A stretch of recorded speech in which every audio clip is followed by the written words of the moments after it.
And then there's China.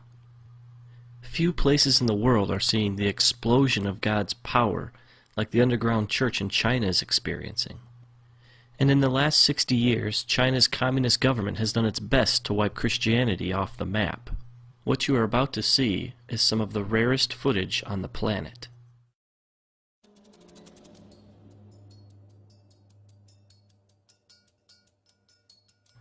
In this church, the people wake up at 4:30 to come together for 2 hours to pray and worship.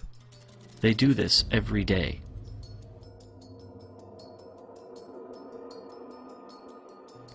This church meets in the only place they're safe, a cave.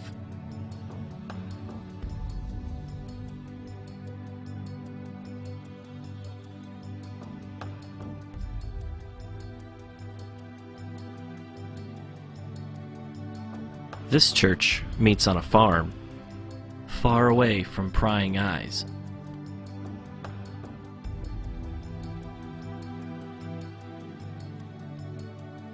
Here's an example of an underground church outreach. The people sitting are Christians. The people who are standing are not. This particular preacher was once crippled, but was healed when someone prayed for her. She now preaches the good news of Jesus to anyone who will listen. In this particular meeting, over 1,000 people became Christians.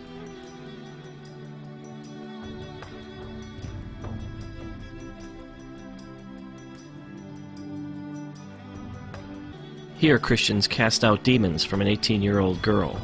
She's now a preacher. In Shanghai alone, there are over 3,000 house churches, just like this one.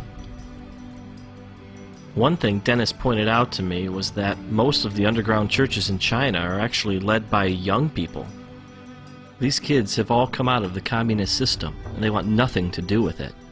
They only want to spread the love of Jesus to everybody they meet. This is a music school. Well, that's the cover anyway. It's really a training school for students who want to be pastors. The government thinks they're simply learning to play instruments.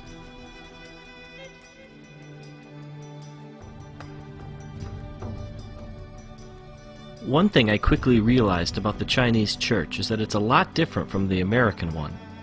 For one thing, they think a 4-hour sermon is short. In this church service, it's 120 degrees inside the building.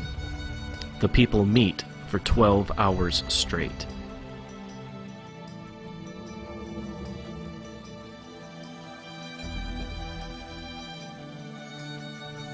Dennis told me one story about a time he went to a very remote village in China to preach. He was led into a large room where the people were packed so closely together that he had his back to the wall and could reach out and touch the row in front of him. Everyone stood. There was no room to sit. He asked how long he should preach for, and they told him from 8:30 to 7 at night. Then they asked him if it wasn't too much trouble, could you come back tomorrow and preach from 8:30 to 7 again? And then, very sheepishly, they asked again, if you'd be so kind, could you come back the day after that and preach from 8:30 to 7? He asked how often he should take breaks, and they told him not to stop.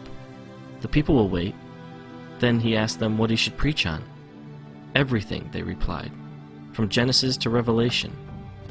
And then it dawned on him, these people had no Bibles.